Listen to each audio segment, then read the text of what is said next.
Hari ini kelompok kami akan menjelaskan apa itu merkantilisme. Merkantilisme adalah teori ekonomi yang dimana menjelaskan tentang kesejahteraan negara yang dilihat dari hak atau aset negara tersebut. Merkantilisme ini juga sudah ada sejak abad 16 sampai ke 18.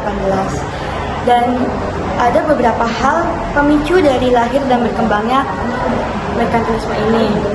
Yang pertama, adanya negara-negara merdeka di Eropa seperti Prancis, Jerman, Inggris, Belanda, dan Italia. Kedua, negara-negara tersebut ingin mempertahankan kesejahteraan, kebebasan, dan kedaulatan rakyatnya.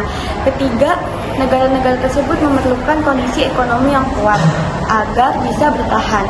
Keempat, ditetapkannya logam mulia sebagai standar ukuran kekayaan suatu negara. Dan yang terakhir, adanya jaringan perdagangan, pelayanan, dan eksplorasi ke wilayah-wilayah baru.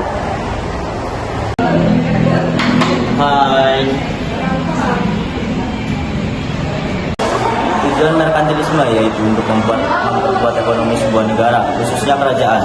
Semakin melimpah kekayaan suatu kerajaan, maka kerajaan tersebut dapat melakukan apapun termasuk berperang, riset untuk iptek, mengembangkan kebudayaan, hingga membuat koloni di tempat lain.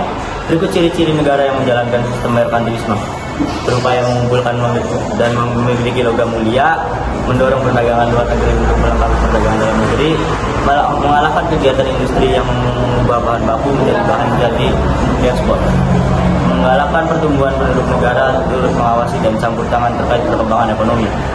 Dampak ekonomi merkantilisme adalah merkantilisme berdampak besar terutama terkait revolusi melawan kerajaan.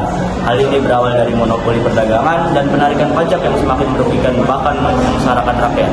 Di sisi lain, sistem ini selalu fokus pada wilayah yang memiliki sumber daya lebih besar dan berharga. Hal ini menyebabkan terjadinya perang antar kerajaan untuk mendapatkan wilayah baru.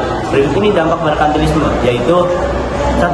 Bangsa Barat bisa melakukan kolonialisme dan imperialisme. 2. Perdagangan internasional melonjak signifikan. 3. Terjadinya revolusi industri di Inggris. Sistem ekonomi merkantilisme juga bertujuan untuk mengumpulkan cadangan emas, memperoleh neraca perdagangan yang baik, mengembangkan pertanian dan industri, serta memegang monopoli atas perdagangan luar negeri. Sebab para penganut sistem ini percaya bahwa kesejahteraan suatu negara ditentukan oleh banyaknya aset yang disimpan serta besarnya perdagangan yang dilakukan. Sistem ini juga berupaya untuk meningkatkan kekuasaan negara dengan mengorbankan kekuatan negara lain atau saingannya. Merkantilisme bertumbuh dan berkembang pesat pada abad ke-16 hingga abad ke-18, khususnya di Eropa. Contoh negaranya Spanyol, Inggris, Prancis, dan Belanda, yang nanti akan dijelaskan oleh teman saya. Dalam sejarahnya, merkantilisme sering menjadi salah satu faktor pendorong kolonialisme dan imperialisme oleh bangsa Barat. Perkembangan merkantilisme. Merkantilisme mengalami perkembangan pesat di beberapa negara Eropa. Untuk mengetahui negara yang menerapkan merkantilisme: A. Prancis. Merkantilisme di Prancis terjadi pada masa pemerintahan Raja Louis pada tahun 1643 sampai 1715. Pelopor merkantilisme di Prancis adalah Jean-Baptiste Colbert. Menitik beratkan pada perkembangan industri dalam negeri daripada perdagangan internasional.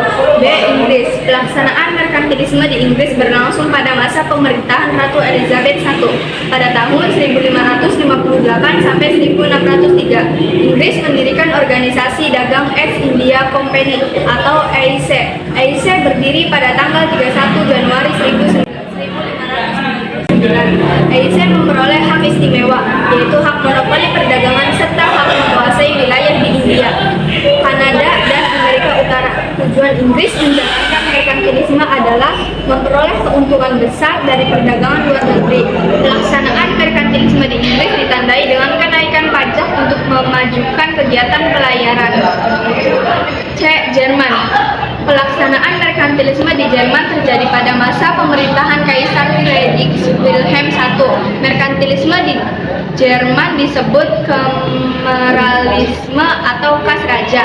D. Belanda. Pelaksanaan merkantilisme di Belanda menekankan pada kegiatan monopoli perdagangan.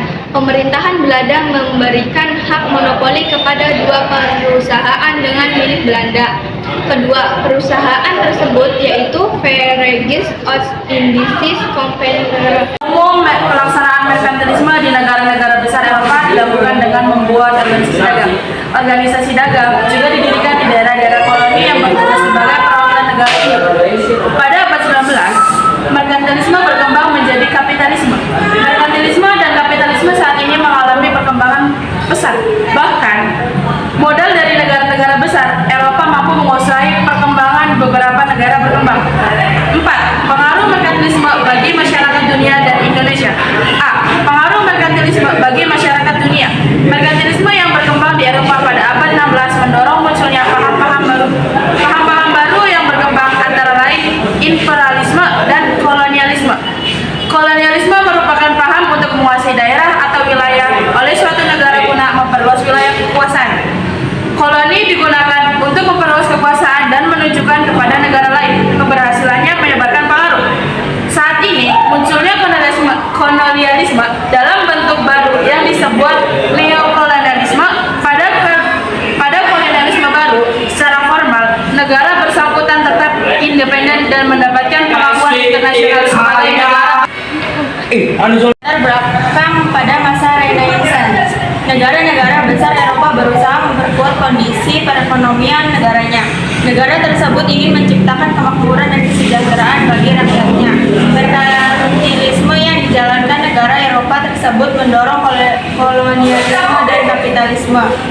Negara Eropa juga mulai melakukan kerjasama di bidang ekonomi seperti kegiatan perdagangan internasional yang mendorong perkembangan pelayaran bangsa Eropa. Pada era penjelajahan, samudra dilakukan dengan tujuan berdagang dan melakukan ekspedisi pelayaran dan berhasil menemukan daerah-daerah baru. Daerah temuan tersebut dimanfaatkan sebagai tempat untuk memasarkan barang-barang produksi.